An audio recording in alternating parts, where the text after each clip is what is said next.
nursing homes, how the seniors are being treated, especially during the last hours of life. And we have Charlene, who will be sharing her story with us next. Yeah. Okay, I'm going to redo my speech with the clipboard.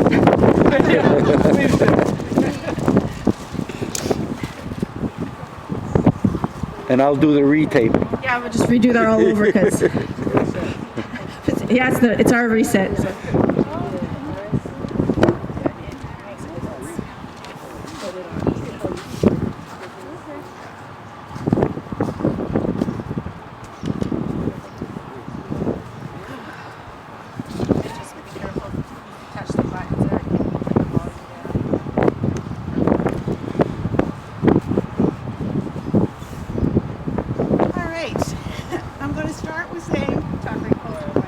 Start by saying I'll probably cry.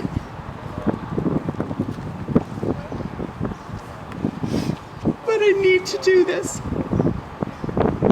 I need to tell my mom's story. Give me a minute and I'll be good.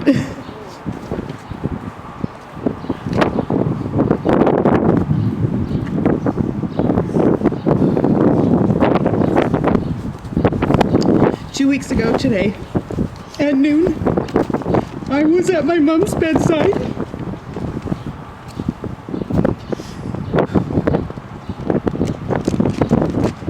Living the very thing that I have been protesting about. You've all seen my signs.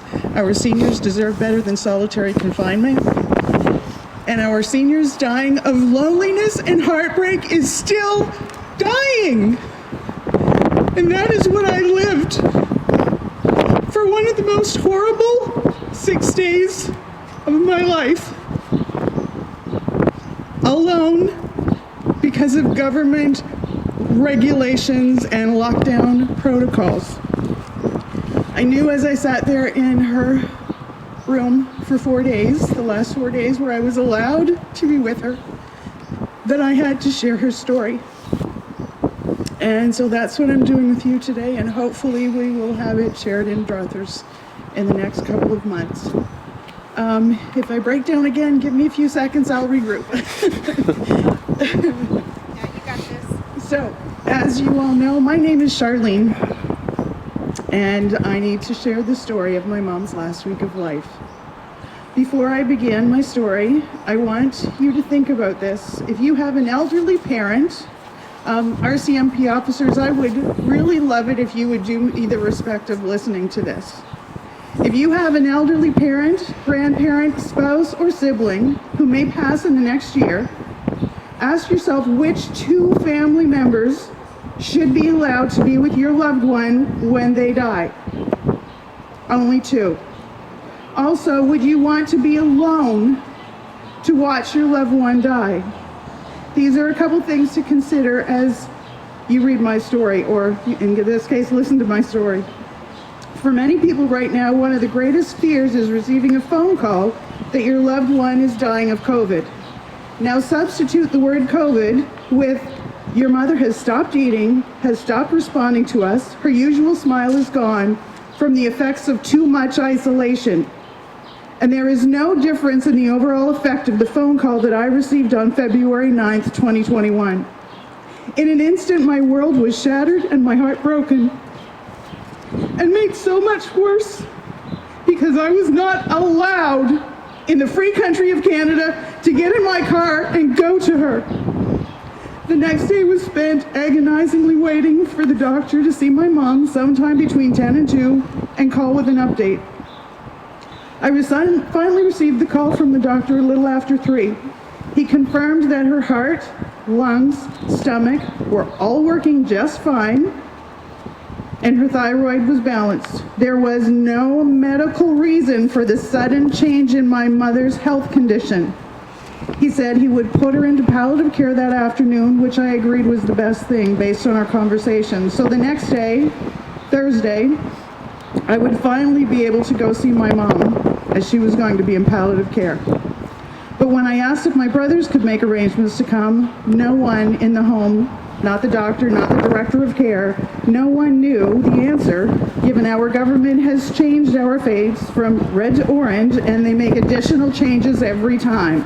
Side note, this is to mess with us. It has nothing to do with safety, and we all know that. It was early afternoon on February 11th at my mom's bedside that I received confirmation that only 2 people may visit a person in palliative care in New Brunswick, by order from the New Brunswick Health Department, and there are no exceptions.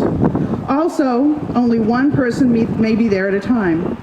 So I updated my 4 brothers yet again, as I had been doing since receiving the call on February 9th, and left it for them to decide who would look into coming and what needs to be done for approval to be allowed to see our mother without the normal 14 days of isolation, because she most likely would not last 14 days. We had searched the Government of New Brunswick website specific to compassionate travel for end-of-life visits. There is a site specific to that, which is a fairy tale. We had also been in contact.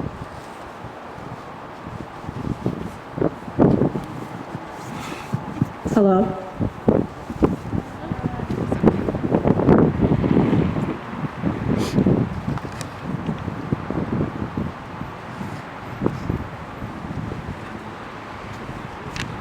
Just saying that so far, this is so unacceptable. Just, here we go.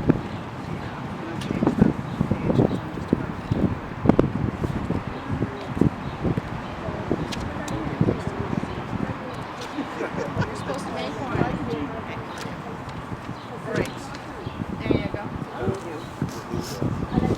Okay, so we had searched the Government of New Brunswick website specific to compassionate travel of end-of-life visits. We had also been in contact with the Red Cross representative, who had advised us that the approval process can take 5 days or more. So if her passing was likely to be quick, we should request a letter that from our mother's long-term care home, which is required.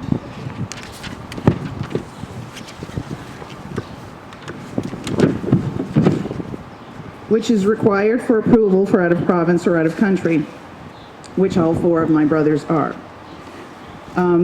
That it should indicate that time was of essence on the letter. We received a letter from the Director of Care late that day, but it did not indicate time was of essence. So on Friday morning, February 12th, I asked for a revision to the letter, but the Director of Care refused. My brother from northern Maine, where there are very few COVID cases, who is attempting to get over to New Brunswick to see her, said he would just continue along with the process. On Saturday morning, I received a call at 7:15 a.m. that my mother seemed worse, that it would probably be a few hours. I got there as quickly as I could and spent a long, lonely day with her.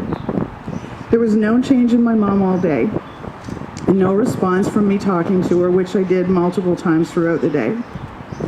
I also sang to her a lot, but I won't say that in print because, of course, we know that singing is against the law right now. Just before 8, I left for the day to get some sleep and to return home the next morning. I called shortly after 7 on the 14th and was told my mom seemed a little brighter, so I got myself ready and arrived soon after 9. On arrival, I told the RN that had been so helpful that my brother from Maine was going to do his best to get over that day, so that if our mother lasted another day, he'd be there to spend the day with her. At which point she said he wouldn't be allowed to come into the home to see our mom. I explained that we had both been in conversations with the Director of Care, that she'd even provided a letter for my brother. RN came to see me an hour later to let me know she'd made contact with the Director of Care, who was off that day, and that no, my brother would not be allowed into the building to see our mother. I thanked her for confirming that important information for us, but said I could not understand why the Director of Care had provided a letter for my brother if he was never going to be allowed in the building, to which the RN agreed. By this point, the RN and myself realized that my mother would not last another day anyway. I spent the morning sitting by her side,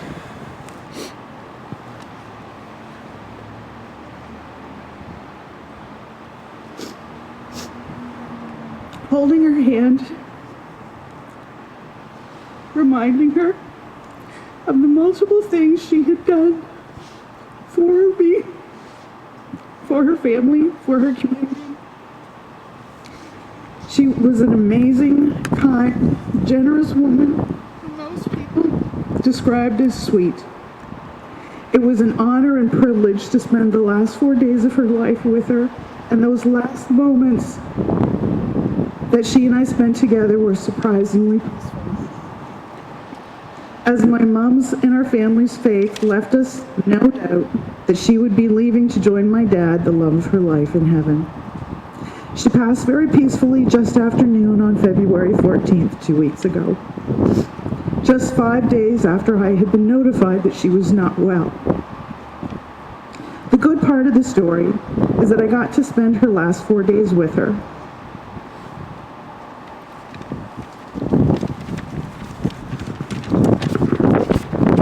However, I will note that when I called to ask about being allowed to see her when she was in palliative care, the director of care said yes, in full PPE.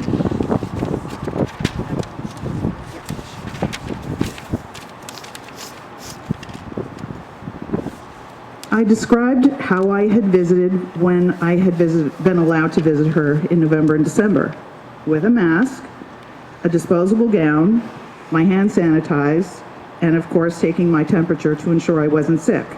And she said, yes, that's full PPE. So if that is full PPE, which is what the staff have to do daily to come to work, then why are families not allowed to at least have 1 or 2 approved people visit their loved ones during the orange phase? Second note, my brother did not get to come visit our mother and spent too much time trying to find out everything he needed to be able to come. He still wanted to come assist me with everything that would need to be done in the days after her passing. And he had been assured by authorities when he had called that when he had contacted the government website, that it would be no problem. However, when he arrived at the border to cross into New Brunswick, the border guard indicated there were several forms that needed to be completed and approved. The government website was very misleading at best. And is that really a fair thing to do to Canadians who are attempting to re-enter Canada for an end-of-life visit? Why are the government messing with people who are trying to get here for an end-of-life visit? It's cruelty. Cruelty to the nth degree. Don't make the website if you're not going to actually approve anyone. Then there's my niece, who very much wanted to come and say goodbye to her beloved grandmother. But she was only allowed to come if she was the only visitor my mom received that day.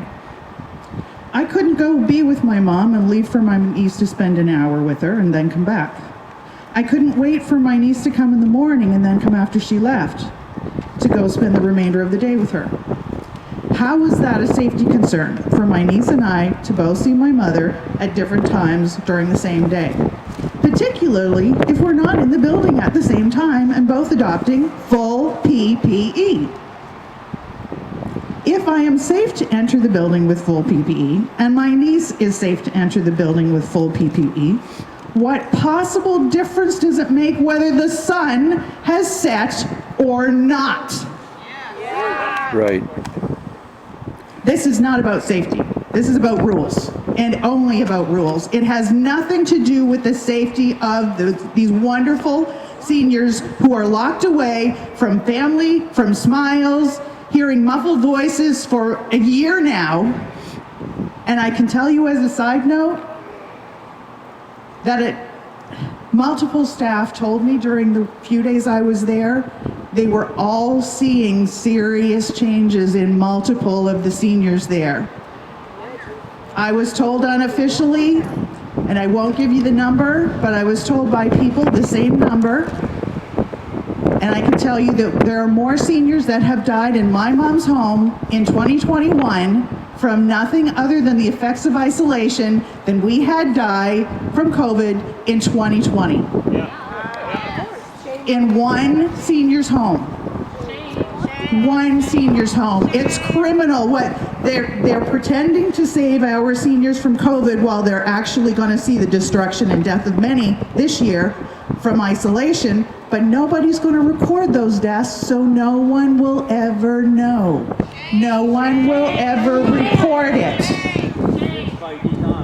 It is absolutely by design. It has to be, because nobody's that stupid to come up with that many stupid rules. I agree that protecting our vulnerable from COVID and any virus is important. And I agree with some safety protocols. But if that turns to lockdown protocols, with the effect of people dying from lack of seeing those they love, the lack of human contact, and we are no longer protecting them from death. We are just protecting them from death from a virus. The resulting death is the same.